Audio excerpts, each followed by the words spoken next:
सुप्रभात प्यारे बच्चों।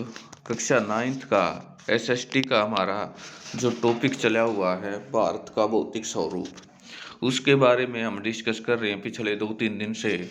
और आज हम उसी कड़ी को आगे बढ़ाते हुए भारत के भौतिक स्वरूप के बारे में जो शॉर्ट आंसर क्वेश्चन है उनको क्लियर करेंगे। नेक्स्ट क्वेश्चन है, हिमाद्री श्रृंखला तथा शिवालिक श्रृंखला में कोई 3 अंतर बताएं। ये तुलनात्मक क्वेश्चन है। एक क्वेश्चन इस टाइप का परीक्षा में अवश्य आता है और आशा है आप ये सारे क्वेश्चन बखूबी लर्न कर लेंगे। हिमाद्री श्रृंखला यानी हिमालय पर्वतीय और शिवालिक श्रृंखला में क्या अंतर है? यह हिमालय पर्वत श्रृंखला की आभ्यंतर या सबसे उत्तरी श्रेणी है, यानी उत्तर दिशा में मौजूद है। यह हिमालय के बाहरी सिरे की श्रेणी है। इसकी औसत ऊंचाई 600 मीटर है।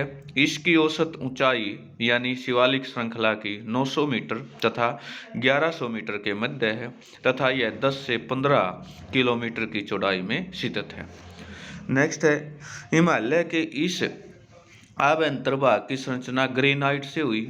यह श्रेणी कंकड़ पत्थरों तथा अवसादों के गहरे निक्षेपों से ढकी हुई है जो नदियों द्वारा प्रक्षिप्त होते हैं और हिमालय श्रृंखला में सुदूर उत्तर एक स्थित है।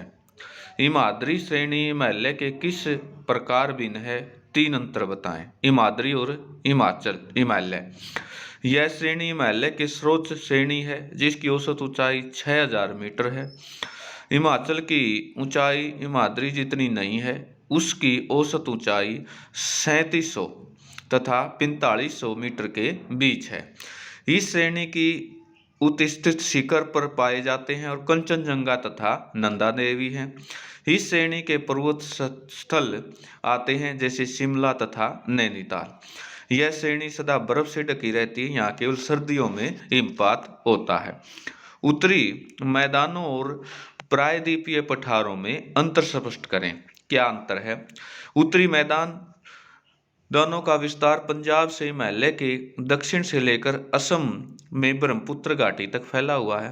प्रायद्वीपीय पठार भारत का दक्षिण भाग है। यह त्रिभुजाकार है जिसका आधार उत्तर और उत्तरी सिरा दक्षिण में है। यह 3 उपवा द्रोणियों सिंधु और गंगा के मैदान ब्रह्मपुत्र से बना है। इसके मुख्य 2 भाग है। मध्य उच्च भूमि अपने दक्षिण भाग में है। दक्षिण भाग दक्कन का पठार है। इसमें सदा बहने वाली नदियां हैं जिनका प्रवाह बर्फ और वर्षा पर निर्भर है। इनकी नदियों का प्रवाह वर्षा पर निर्भर करता है। ये मौसमी होती है।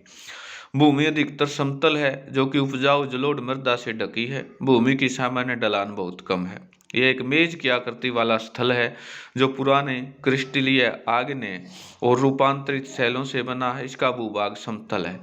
यहाँ की नदियाँ सिंचाई और नगण्य सुविधाओं के लिए जल प्रदान करती हैं। सिंचाई की सुविधाएं सीमित और टैंक सिंचाई महत्वपूर्ण। नदी धाराओं में नगण्य सुविधा नहीं होती। इन नदी घाटियों तथा द्रोणियों में सघन जनसंख्या निवास करती है तथा ये कृषि की दृष्टि में अत्यधिक विकसित है। ये इस क्षेत्र में सामान्यतः जनसंख्या पाई जाती है। यहाँ कुछ भागों में सघन जनसंख्या भी है। डेल्टा क्षेत्र में कृषि बहुत महत्व है।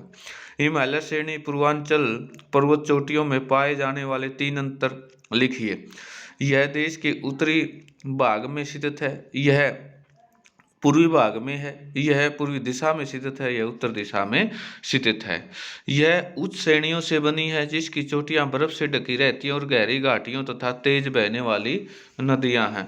ये पहाड़ियां प्राय मजबूत और रेतीले पदार्थों से बनी है। निक्षिप्त इसमें हिमाद्री लघुत्तर और हिमालय श्रेणी शिवालिक श्रेणियां जैसे इसमें नागा पहाड़ियां मिजो पहाड़ियां तक पतकई है। पश्चिमी हिमालय और पूर्वी हिमालय में अंतर। इनका विस्तार जम्मू कश्मीर पश्चिमी हिमालय का, हिमाचल प्रदेश उत्तराखंड उत्तर प्रदेश। इनका विस्तार पश्चिमी बंगाल सिक्किम भूटान तथा अरुणाचल प्रदेश तक है। पश्चिमी हिमालय बहुत ऊंचे है। ये मध्यम ऊंचाई में होते हैं।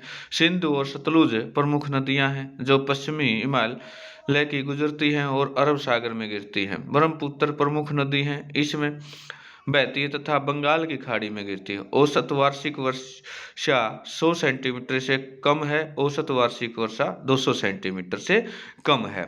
पश्चिमी हिमालय का प्रमुख पर्वतीय नगर श्रीनगर, शिमला, मनाली। पूर्वी हिमालय का प्रमुख नगर पर्वतीय और दार्जिलिंग है।